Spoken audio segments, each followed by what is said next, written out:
Hi everyone, my name is Yaro and you're listening to the DIY Small Business Podcast. I am a web designer, business mentor, and tech fairy, and I'm excited to bring you another episode with an interesting conversation about building a small business.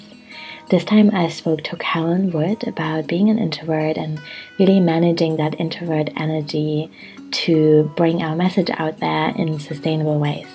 We also talked about creating beautiful marketing plans that feel good and thinking about pricing as well as overcoming self-doubt in our businesses and knowing our own needs and having good boundaries, which I think are such important and yet very complex themes to look at. So yeah, I'm excited to share this with you. Let me know what you think. Let us know if you have any questions about our work. Just a few announcements from me. Enrollment for the DIY business community is now closed until next year. I am kind of really spending some time with the community.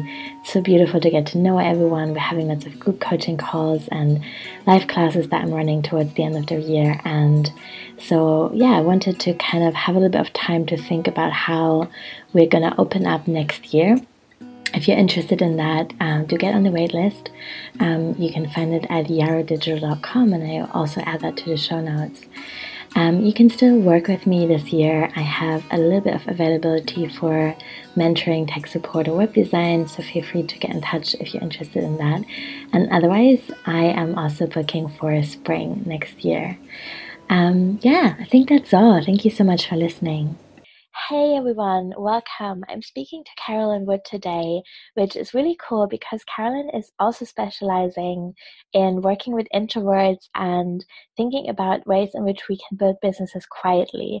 And I'm saying also that makes me feel like I've never really named that that's something I care about too.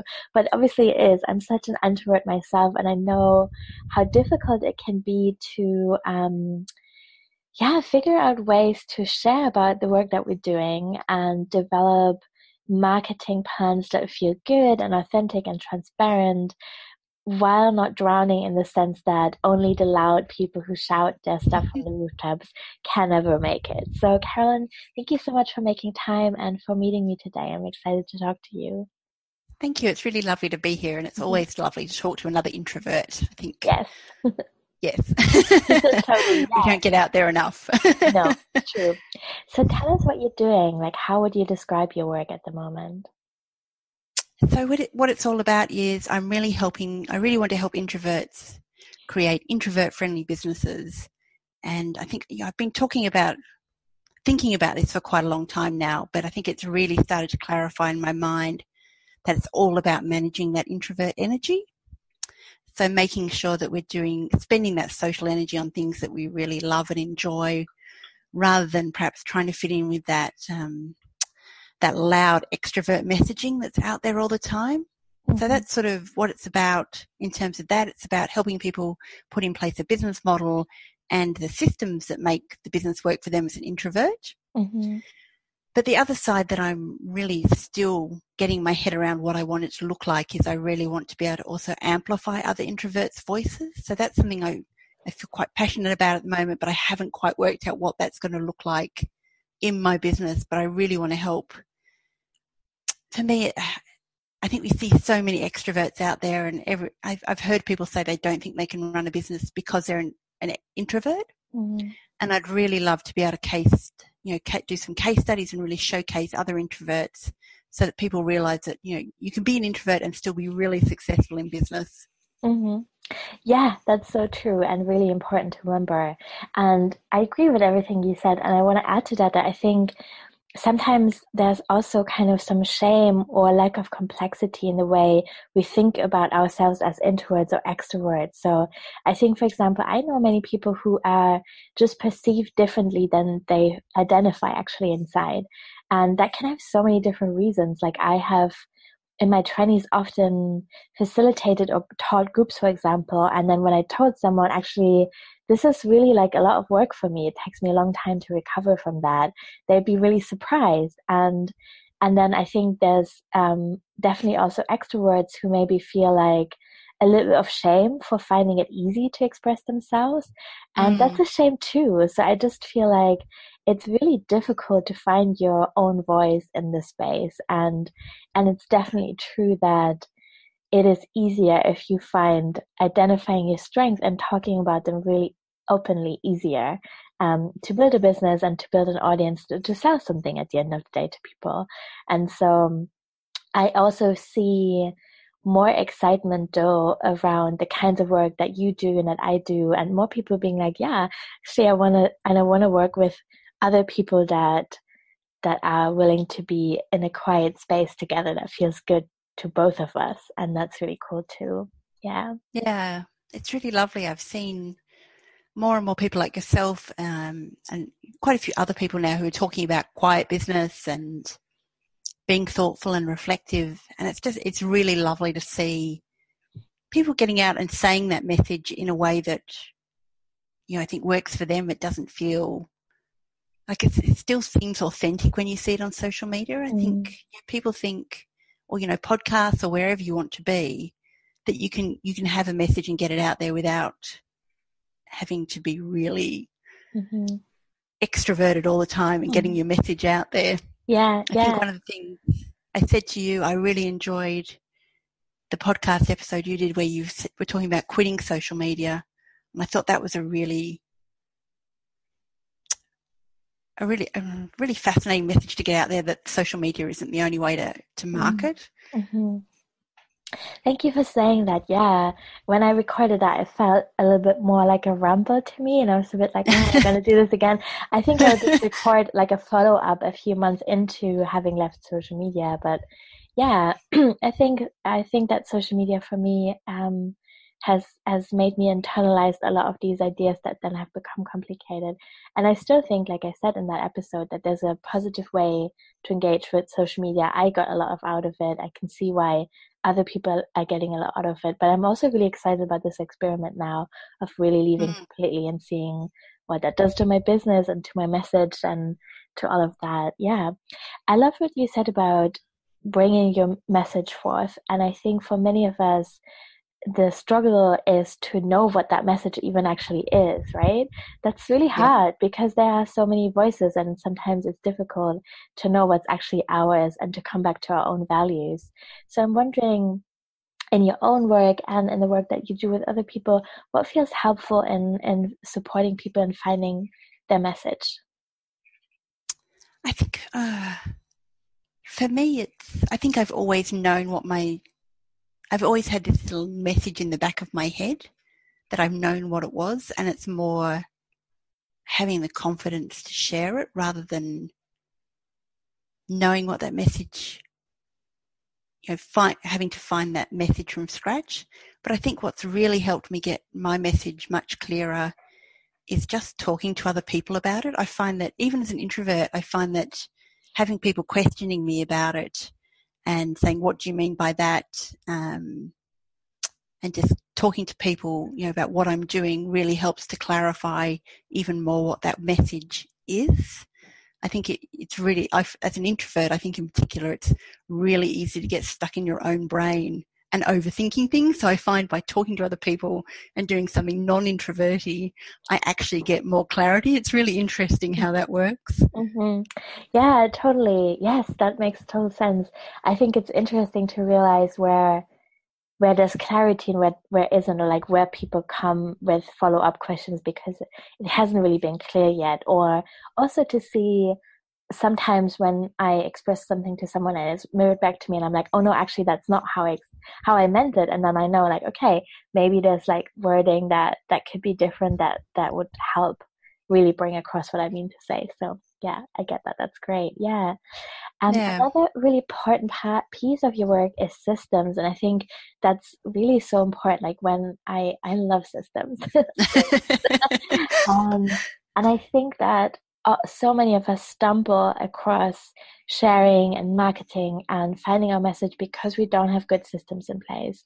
And it can be such an energy drain to live and work in this space where you're always feeling like there's something not quite right. There's a few broken links, or I don't actually know what happens when someone paid an invoice. What's the next step?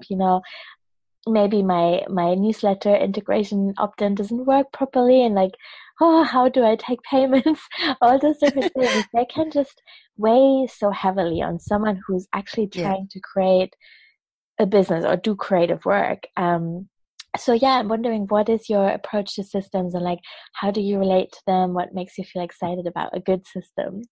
I think for me, a good system is all about, that's what I mean about managing energy. It's like even email, I think as an introvert can be socially draining. Like if you're having to think about what to say to someone, like I think getting words right is really stressful for introverts. So for me, it's just even simple things like having a system in place so that, you book in for a call and we have a chat, and then I have a system set up so it sends out the contract and it sends out the invoice and everyone knows what's going to happen. And even having a system for booking that call, because I live in Australia, the time zones are a nightmare with everyone. Even this week we switched over to summertime, whereas everyone else hasn't, so that's just thrown everything out. So just having something like Acuity or Calendly in there that says, this is the times I'm available.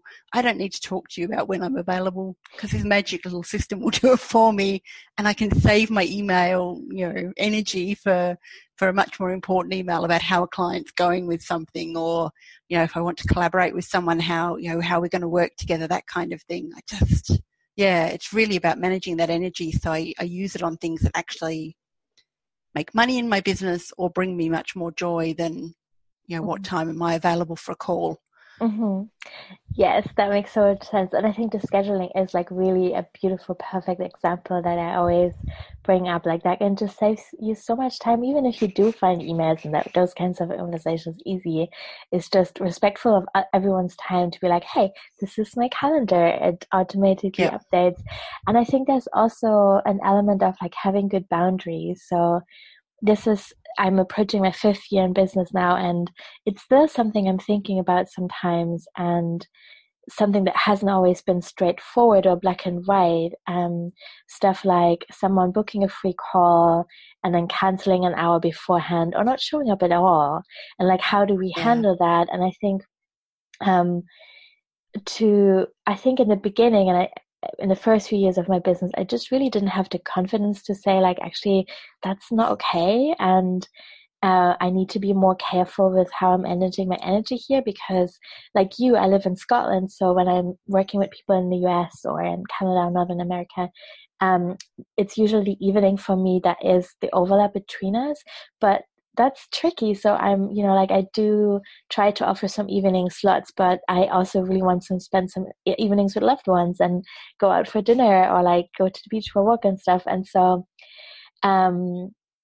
if I then kind of block an evening out for calls and people don't show up, that's there's some resentment, because if it happened during the day, then I would be just like, okay, cool, I'm just going to do something else. But actually, I could have made social plans there. Anyway, that was a long ramble. And so, but in the beginning of my business, I just didn't feel that I could afford to have those boundaries almost. Like I was just too worried of upsetting people or turning potential business and money away to say, like, actually, you can reschedule once, but please email me. And if it's a no-show, like, that's kind of not okay.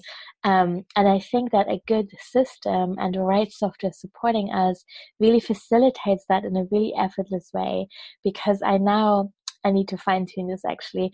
But so for now, for example, if people cannot automatically reschedule a call after 24 hours before the event, they then have to email me and say why they need to do that. And that kind of feels good to me. And it's also not something that I need to kind of manually enforce all the time in air quotes. It's just something that I have in place. And that's great. Yeah. Oh, I love how you can do that. Mm-hmm. And I mean, I've been the same. I now, I don't do any calls on a Tuesday and pretty much not on a Friday either. Yeah. And when I first started out, it was like I would take a call any day that anyone wanted to talk to me. And now I've worked out, actually, I need 2 days when I don't talk to people during the week, and I do the work on my business and client work that doesn't require talking to people. Yeah. And the calendar just makes that so easy. It's just like, well, I'm just not available. You don't know why I'm not available. I'm just not. Yeah. Yeah. So you don't have to explain yourself. Yeah, yeah. And I think that there's actually also just a lot of power. Like I don't want there to be a story of shame, of feeling like, oh, I need to take these 2 days off because I just don't have that much social capacity. Actually, this means that we're working really focused in a container and space that works for us, and it means we're delivering better work for our clients, which is great. So Yeah. They're wonderful like that. Yes, exactly. Yeah. So thinking about boundaries and pricing, like what has that been like for you to come to a place where you're respecting your time and your energy, and you have good systems in place and boundaries, and you know your needs, and you also know what you need to charge, which is not easy to know. Like, what has that been like? So pricing is one of the services that I do, helping people set their prices. I think for me, it's been really easy because I'm a trained accountant, so numbers are really easy for me. And I think one of the things I found really interesting is I can sit down and say, right, I need to charge this much if I want to earn this, and this is what my rough hourly rate needs to be that I need to factor into packages. And so it's been really interesting that that's something that comes really naturally to me to make sure I'm charging enough that I see with my clients that isn't a natural talent. Mm-hmm. I think I've still discounted too much when I first started out in terms of trying to get clients. But I think I've now, because I now say to myself, well, this is how much you want to earn, Caroline, so you have to charge this. I don't discount anymore because I feel like, well, I wouldn't take a pay cut if I was working a job for an employer. So why would I do it just because it's a person on the end of the phone actually doesn't mean that my skills are worth any less. So that's been an interesting mindset thing. I think actually knowing what my prices should be has been easy. The not discounting is what's taken a bit of time to shift me into that right spot for my income. Mm-hmm. Yeah, that's really relatable to me. I think in one way, running a small business, there's something really beautiful in kind of rehumanizing the relationship within trading and having a business, because we are kind of meeting each other face to face, which, like it's also something difficult, but there's something cool about not always just trading with big corporations and being very disempowered in that relationship. But on the other hand, it also means that there can be a lot of complexity and awkwardness around holding what we feel we need to charge and coming to a place of understanding what that really means in terms of hourly rates and packages and all that kind of stuff. And I love what you said about this ability to kind of figure out what a price needs to be. And I just want to kind of flesh that out a little bit more, because I really do think that it's something not enough people feel they can comfortably talk about. So, and that's not to say that people can't do math. And if they don't, then that's also fine. They can still do amazing work. But I think it's more about like an emotional barrier almost to be like, numbers. It's so difficult, But actually, I think what it just is like sitting down and asking yourself, what do I need in order to feel safe? What do I need to feel abundant? What do I feel to not need to feel not resentful of the work that I'm doing with people? Yeah. And then exactly. how is that breaking down into numbers per month? And then how much work can I actually do per month? Also factoring in things like ability and time and other commitments, and just making space for the fact that we're not all the same and we can't all pull off a hard 40-hour work week, but just like being with the truth of what we can offer and seeing how that plays into numbers and how that breaks down, and also looking at costs. I mean, that's really boring for a lot of us, but I love doing a good system software and seeing like what monthly costs are really actually needed. Yeah. What do you find in that work when you're doing that with clients? Like, where do you see the biggest stumbling blocks? I think it's even just the basic stuff that they just haven't thought about, how that individual price that they're charging for, say, a coaching package or a coaching session, how that actually multiplies out to this is how much you'll be able to pay yourself after taking away the expenses. I think there's a lot of advice out there about, price your value, what you value, what worth you give. And I think particularly when you're starting out, I think that's just awful advice because I mean, everyone, I think, when they start out has such, concerns about their skills and whether they can deliver. They really undervalue themselves. And I think that's where all this underpricing comes from, because people have said you've got to, price your value, what you're delivering to your clients. And I think when you're new, it's really hard to get a proper sense of what you're delivering. So for a lot of my clients, they've followed that advice route without actually working out how much that means they're paying themselves. And then we just do the basic math to work out what they're paying them, what they're paying themselves. And it's just like, oh my goodness, I'm never going to be able to live off this number. It's not going to work for me, or I'm going to be working 80-hour weeks. And for most of my clients, that's not something they want to do. It's certainly not something I want to do. I do not, that message about, you see on the social media all the time that an entrepreneur is someone who works 80 hours so they don't have to spend 40 hours working for someone else. I'm just like, I'm not doing that. I do not want to do that. Yeah, exactly. It's still a business. I still have other interests. Yeah, totally. And this idea that you will do whatever it takes, I think there is sometimes like really a sense of determination I can feel in my body. I'm like, oh yes, I will work this out, and it's exciting to be in this process and to expand into it and to really like flex my muscles and see what it can do. But that will never be at the expense of my well-being or my time or my energy. There's boundaries around that, and I never want to glorify overworking or busyness or anything like that. And I think that's important, like this question of like, how many packages at what price would I have to sell in order to make a living? Whatever making a living means to me is another really important question, right? And I think that's a really big question to ask for people also who are thinking about leaving employment and transitioning into having a business. And I'm just often surprised by how many people quit their job without being clear on what that would actually look like. Yeah. So true.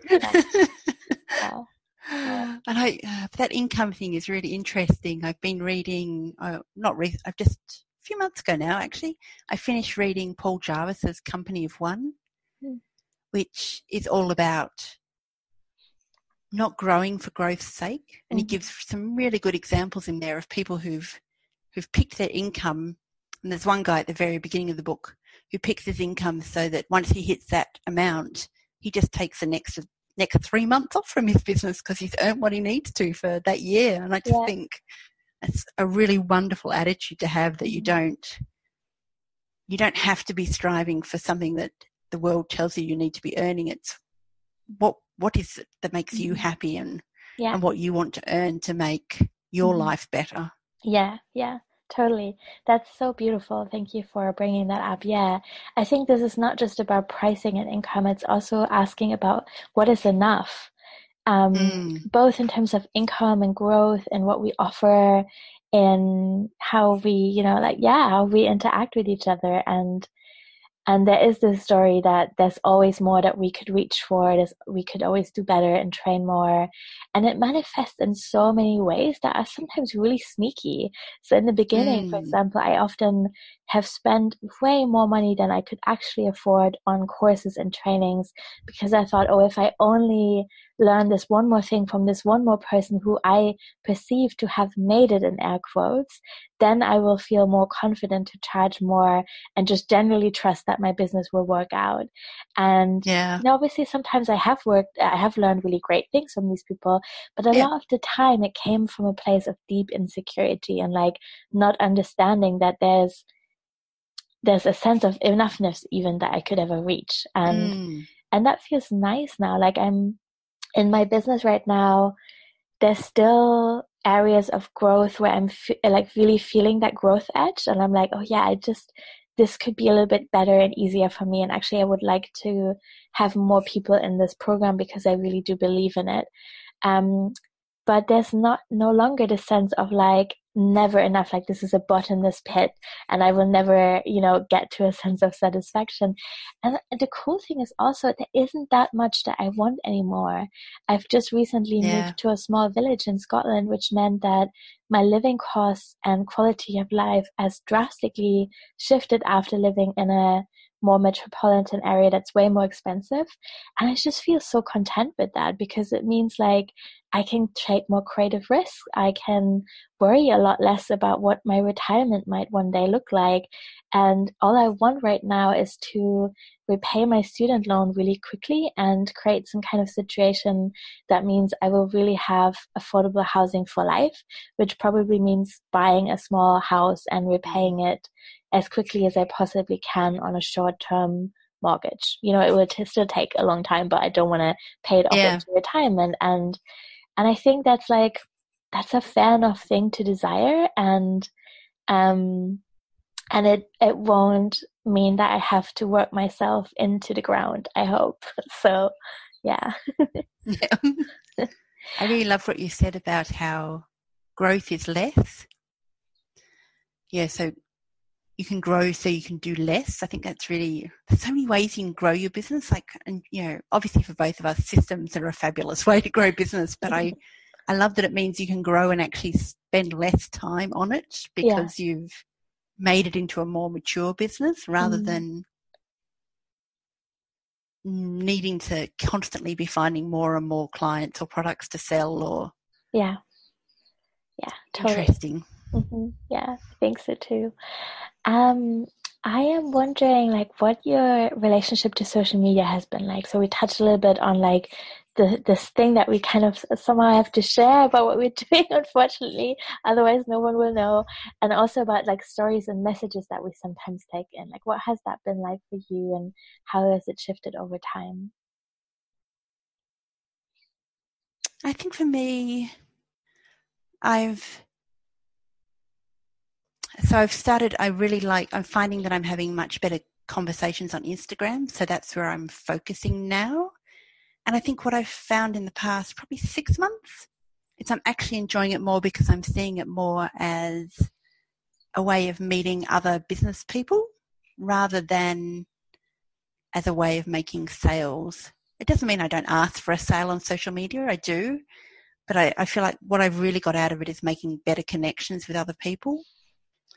And so, I'm sort of I really want to use social media, I think, more for that connection element and looking more at blog writing, SEO, Pinterest as to how I actually make sales through that sort of raising awareness of my message rather than perhaps doing it through social media. It's been an interesting sort of little progression I've made probably even in the last year. So just being more vulnerable on social media, which as an introvert and, someone who's quite shy, I find really challenging to do. But it's actually really nice to start those deeper conversations that aren't necessarily about, well, and by the way, buy my thing. It's actually about getting to know someone and having proper conversations. Yeah, that makes a lot of sense. Have you found that podcast? Yes, I did. Yeah, I did actually. I really love podcasting so much. I feel like it's a space for deeper conversations and almost like an extension of the conversations I used to have on social media. So feeling like I have met so many amazing people on Instagram, and often that's been the first step of getting to know someone better and maybe interviewing them or being interviewed on their podcast or just reading some blog posts. And I think in a way that really feels like something that wasn't available to me right from the start, because in the beginning everything had this very anxious energy of oh my god, I just need to find the first clients, and that made, I think that added some awkwardness to making relations on social media. And then towards the end, and I've left a month and a half now, I think, but towards the end I was better able to do what you describe, of just being hey, I think I have something to say and I want to share that with people, and I want to see how it lands, and I want to be in some kind of dialogue. And yes, I also have something to sell, and that's important to mention, but I have the space both in my head and in my calendar now to also just show up to see what happens. And And I think that's really cool. And I'm hoping to, experience more of that with podcasting. But like you said, it's often not something that we start out with, because there is a lot of pressure to be vulnerable, to show up very frequently, to maintain a level of presence in order to kind of not lose on the algorithm, for example. That's tricky. Yeah. Yeah. I think I do hashtags on Instagram, and I probably need to get better at doing them. But I really don't want to waste too much energy trying to beat the algorithm, because I think the way you beat the algorithm is by putting out good content and being open to good conversations. It's not actually about what the latest trend is in images or so that's sort of how I just don't have the space in terms of internally to actually worry about what the algorithm is doing today, and whether I've had enough hits on my Instagram post or not. It's just not what I want it to be about. Yeah, that makes sense. And I think I almost want to kind of begin to trust that doing good work and, like you said, being kind and being open to good conversations is gonna be enough to invite people into spreading the word of mouth as well. I just love nothing more than being recommended. It's such an honor if someone says, I know your work and I trust you enough to tell my friend that they might benefit from working with you. If you really think about that, that's huge, for someone to make a recommendation. And in my experience, that is very often that always, it very often results in a yes, because I think trust is really, really important. And we build trust by knowing our own boundaries and creating spaces in which we can do good work. And that, like you said, that might mean having 2 days a week of not taking any calls and knowing ourselves in that way. And I think, I think that's powerful. So, what do you do when you feel like you're taking things in too much from other people? Of like, can you relate to the sense of introvert overwhelm on social media as well? Oh, definitely. And I've certainly unfollowed people on Facebook, or particularly on Instagram. I've unfollowed people where I felt probably comparisonitis, where I can see it and it looks like they're doing amazing stuff, and I start to look at it and think, oh my goodness, they're so much better than me. And I've got to the point now where if I start to feel like that, I just I unfriend them, or I hide them at least for a certain period of time. And it's not about that I don't like that person or I think they're a bad person or anything like that. It's just their messaging is just affecting me too much internally. Yeah, I think that's a really good tip for anyone who feels similar, is that you can also just hide someone, or I think it's called muting someone on Instagram, and they don't even have to know, and it's totally okay. Yeah. Yeah. Is there anything else that you would like to, let me start the sentence again. Is there anything else that you would like other introverted business owners to know?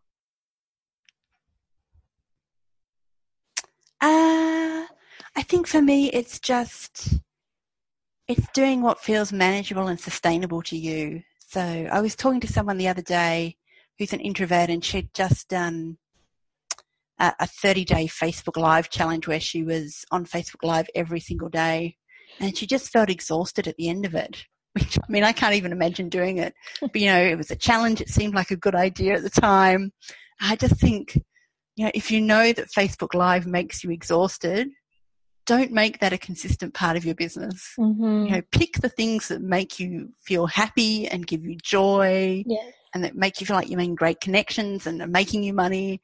You don't need to be doing these crazy things that are just not going to, in the long term. I'm really, from being in business, I can really see how important consistency is in terms of generating sales and building relationships. So if you can't be consistent, if you know that Facebook Live is not going to be a consistent thing for you, just don't do it. Pick something that you're going to be able to keep doing in your business and managing your energy, rather than Yeah. Getting to the end of 30 days and feeling like you now need to lie down for a week just to get over that challenge that you've done. Yeah. Yeah. That's a really That's a good big tip. thing for me. Mm-hmm. Yeah, thank you. Well, before we go, I wonder what you're currently offering and where people can find you. Yeah, so I'm helping people to make their businesses more introvert friendly through business models, but also through systems. And the two main things that I help people with are the pricing that we've already talked about.